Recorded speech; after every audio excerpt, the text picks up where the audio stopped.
Today we're going to talk about one of my favorite stories in the Bible, the story of Jonah.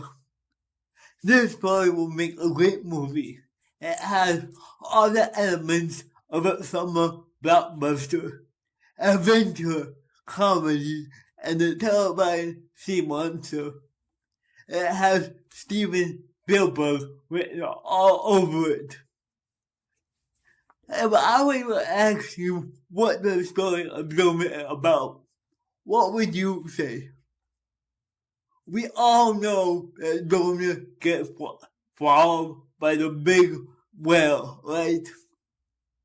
But I think the most important part of this story, and the part that gets overlooked, is what happens at the very end. So today, we're gonna focus on Jonah chapter 4. Now, the book of Jonah has 4 chapters, and as I said, we're gonna focus on the last one. But first, let's do a quick recap of chapters 1 through 3. So, we have Jonah, and Jonah is a prophet of God. So God tells Jonah what to do, and Jonah does it, right? So one day, God tells Jonah to go to the city called Nineveh and preach there. So what does Jonah do? Well, let's see. Jonah 1:3 says, "But Jonah went away from the Lord and headed for Tarshish. He went down to Joppa, where he found a ship bound for that port. After paying the fare, he went aboard and sailed for Tarshish to flee from the Lord." Oh boy. Jonah, what's the deal here? This is bad. This is how bad it is. If Nineveh was that way, then Jonah got on the ship and went that way in the complete opposite direction. But you know what? It's okay, because Jonah had a good reason for not listening to God. Nineveh was full of bad people. Now look, if I say the word Ninevite, what is your reaction? What emotions bubble up in you when you hear that word? I bet most of us don't really have any reaction. We've never met a Ninevite. But when Jonah heard that word, he felt a mix of anger, fear, and disgust. Nineveh was the enemy of Israel, and they were violent. They would conquer cities and build a pyramid of heads out front just to boast about how brutal they were. They were like Cobra Kai, no mercy. So why should Jonah have mercy on them? So Jonah is on the ship headed away from Nineveh, and there are some sailors on board minding their own business. But then God sends a big storm directly at the ship, because apparently he still wants Jonah to go to Nineveh. And this storm is so wild that these expert sailors start panicking. And they run to get Jonah. But Jonah is below deck taking a nap, so they gotta wake him up. And basically, Jonah confesses that this whole storm is his fault because he is running from God. Jonah 1:12 says, "Pick me up and roll me into the sea," he replied, "and it will become calm. I know that it is my fault that this great storm has come upon you." And now we come to a part of the story we all know and love, right? Now the Lord provided a huge fish to swallow Jonah, and Jonah was in the belly of the fish 3 days and 3 nights. Jonah 1:17. And now while Jonah is inside the fish, he prays to God. And the prayer is not what you might think it is. Jonah thanks God for saving him, but he doesn't actually repent. He still thinks he's kind of right about Nineveh. But he does tell God he will listen to him. And for right now, that is good enough for God. And the Lord commanded the fish, and it vomited Jonah on the dry land. Jonah 2:10. And now we're in Jonah chapter 3. And God tells Jonah again to go to Nineveh. And guess what Jonah does? Yes, he goes and he preaches a sermon in Nineveh. And the king of Nineveh, he got a front row seat to it. And Jonah, well, he gives like the worst sermon ever. Are you ready to hear Jonah's sermon? Here's the sermon that Jonah, worked all week on. Ready?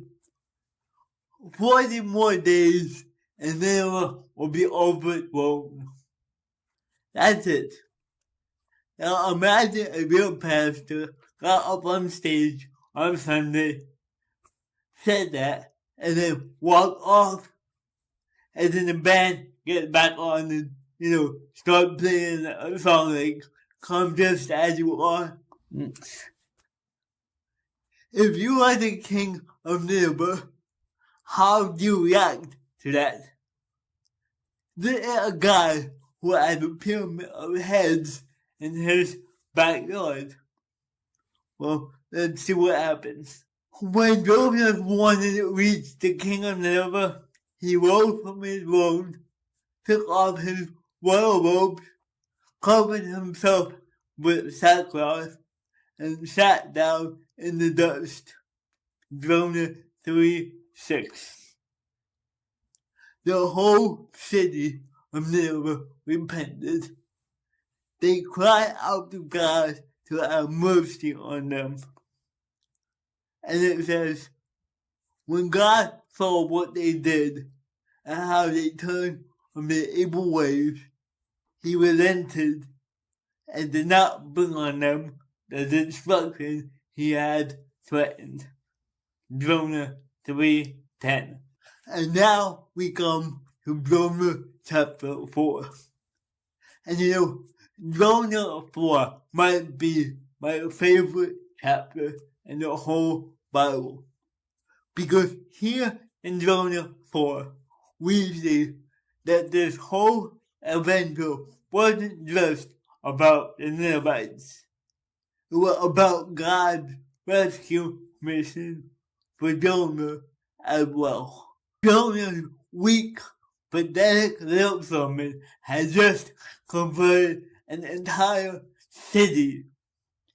He should be happy, but instead we get this. But to Jonah, this seemed very wrong, and he became angry. He prayed to the Lord, "Isn't this what I said, Lord, while I was still at home? This is what I tried to forestall by pleading to shortage.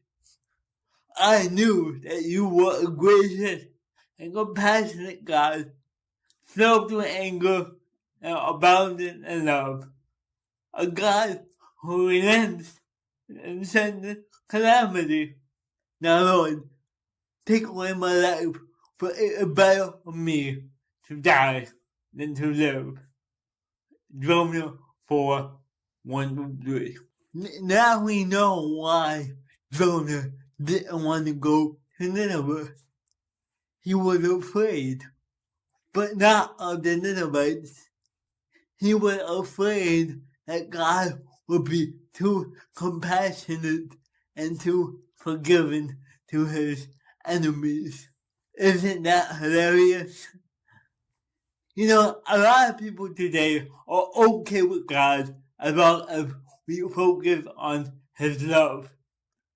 But they have a hard time if they hear anything about God's judgment. I get that, and I wrestle with that too. But isn't it amazing that the thing that made Jonah question God's goodness wasn't his judgment, but his compassion? It seems like God can't win. We either think God is too strict or too lenient, right? But I think we all feel like this sometimes.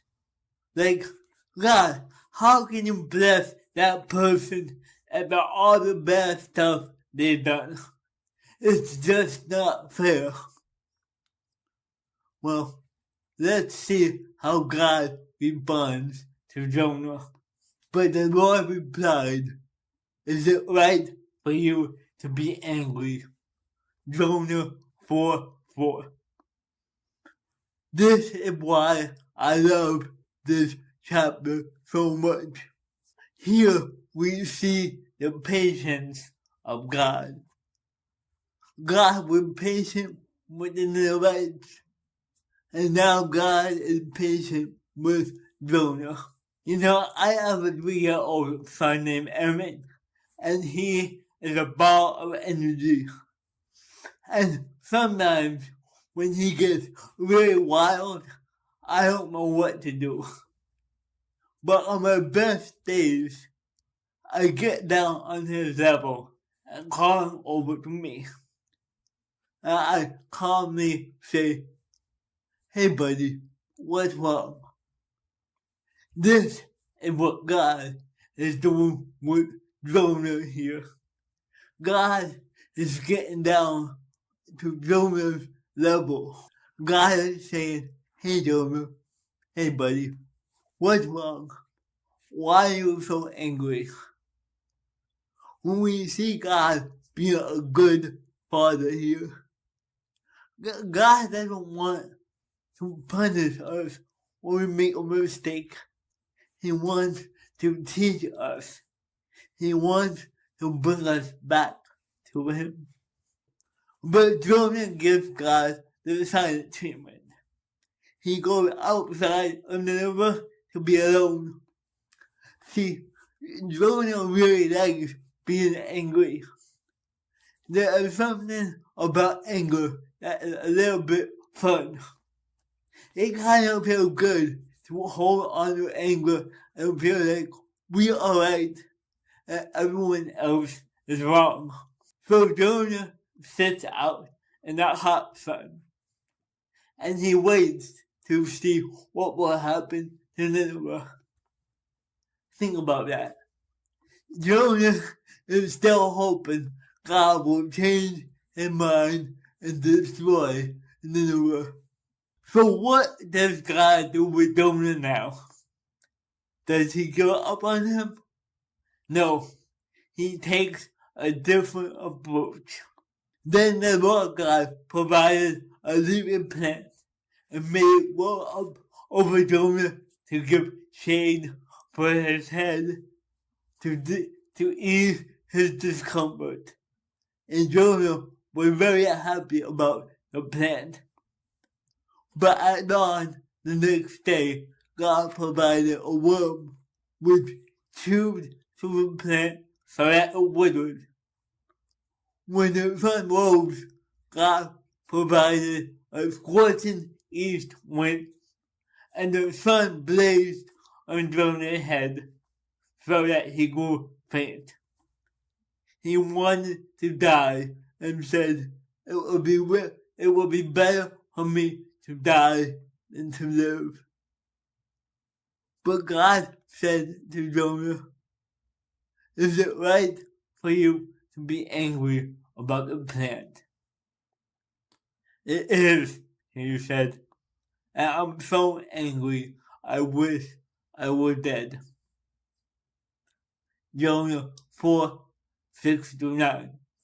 So, like any good parent, God tries a different tactic with Jonah. He grows a plant over Jonah to give him shade. And Jonah is pretty happy about this. In fact, this might be the first time we see Jonah truly happy. He's kicking back, chilling in the shade. But then God takes the plant away from him. And he asks Jonah the same question, but with a little bit of a twist. He says, is it right for you to be angry about the plant? God is saying, okay, Jonah, let's forget about Nineveh for a moment. Instead, let's focus on this plant you suddenly love so much. Is it right for you to be angry about that? And this time, Jonah speaks up. Yes, he says, I'm very angry about the plant. But was Jonah really angry about the plant? I am just speculating here, but maybe Jonah would feel some anger toward himself. And again, I don't know this, but maybe Jonah looked back on everything that happened and felt like he blew it big time. He got a second chance after running away from God, but now he messed up again in Nineveh. I feel like this sometimes. I say I'm angry about a situation, but secretly I'm mad at myself for the way I've acted. I feel like a disappointment. And I think it's too late to make peace with God and others. Or when we feel like we've disappointed God, we may think it's too late to come home. But that is a lie. The story of Jonah is a reminder that it is never too late to come back to God. God has been by Jonah's side this whole time. It's never too late for God to do a work in us. So here we are at the very end of Jonah. And God gets the last words in this story. And these last words by God are amazing. Now, this whole time I've been using the NIV translation of the Bible, but for these last words, we're going to switch over to the NLT because I love how it's phrased here. After Jonah says, yes, it's right for me to be angry, God gets right to the core problem in Jonah. And maybe the core problem in us. Then the Lord said, you feel sorry about the plant, though you did nothing to put it there. It came quickly and died quickly. But Nineveh had more than 120,000 people living in spiritual darkness. Not to mention all the animals. Shouldn't I feel sorry for such a great city? Jonah 4, 10 to 11.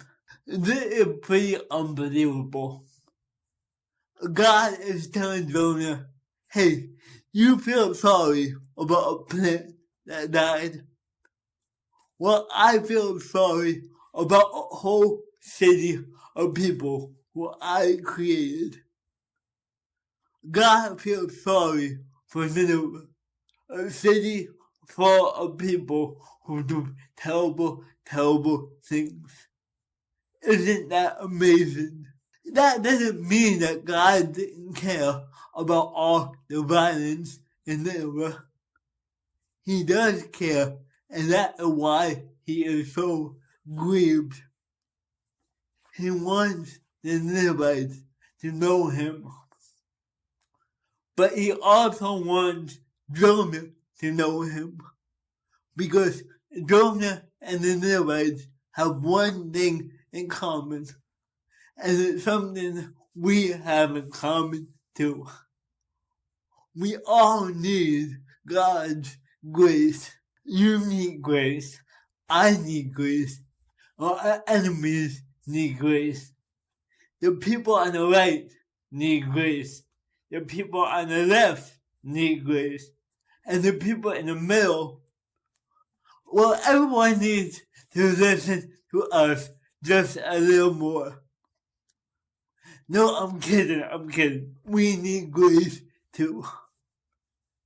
And that, Charlie Brown, is what the story of Jonah is all about. The book of Jonah ends right there, and it's a little bit anticlimactic. It's a little bit like the series finale of The Sopranos or Seinfeld or Lost, or pick whatever finale you didn't like. It doesn't feel like a real ending.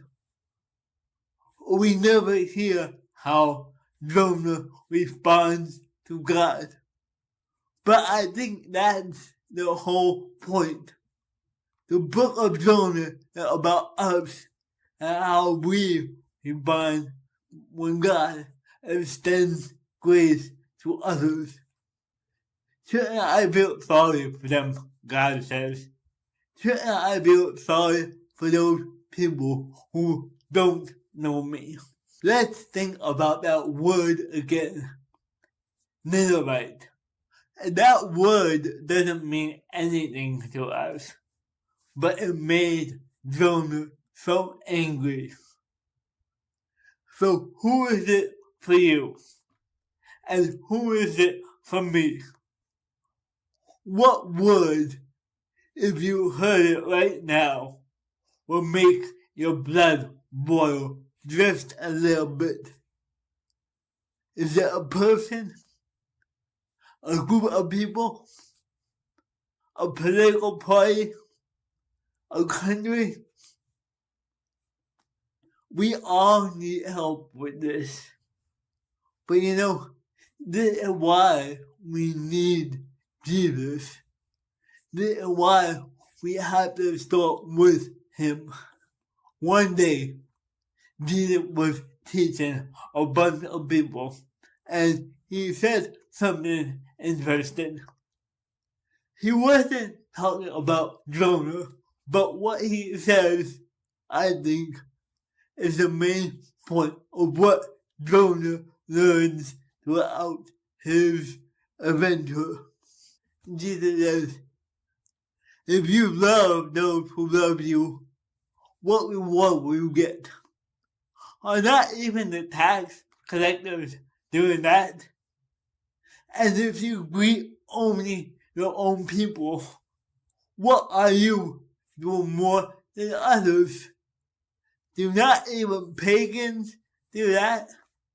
Matthew 5:46-47. Jesus says that if we only love the people who love us and think like us and agree with us, it's not that big of a deal. Anybody can do that. Your enemy can do that. We all love people that agree with us, right? But if we are Jesus followers, we are called to live differently. We are called to love the Ninevites of the world. And maybe there's no better time to do that than in this election year. This is a perfect time to show our country that Jesus offers us a better way to live. But we can't do this without Jesus. We can't love our enemies without Jesus. So as I close, I would like to tell a little story. Every Tuesday morning, I meet with my friend Bob at Panera. Me and Bob went to a Malawi a few years ago with a mission team, and we became friends, and now we meet at Panera every week to encourage each other. And a few weeks ago, I got to Panera and I saw Bob with a book. And I saw the name of the author who wrote this book. And I immediately started to rant at him. And I said, "Oh, Bob, you don't want to read a book by that guy. That guy is so angry and so judgmental and so divisive and so..." Oh,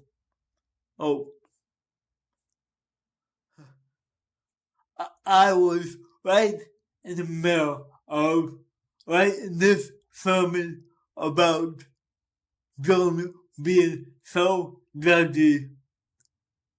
And here I was acting like Jonah, acting like the judge and the jury, and I got everything all figured out. Man, you know what Bob did? He just smiled at me and bought me a candy cookie, and we just moved on. I tell you that story to say that I need Jesus more than anybody. The only way we have a chance at this is if we admit we need Jesus and believe that Jesus died for our sins, just as he died for our enemies' sins. And if we say yes to following Jesus, we can trust that he will guide us. It's only through his power that we can truly love our enemies.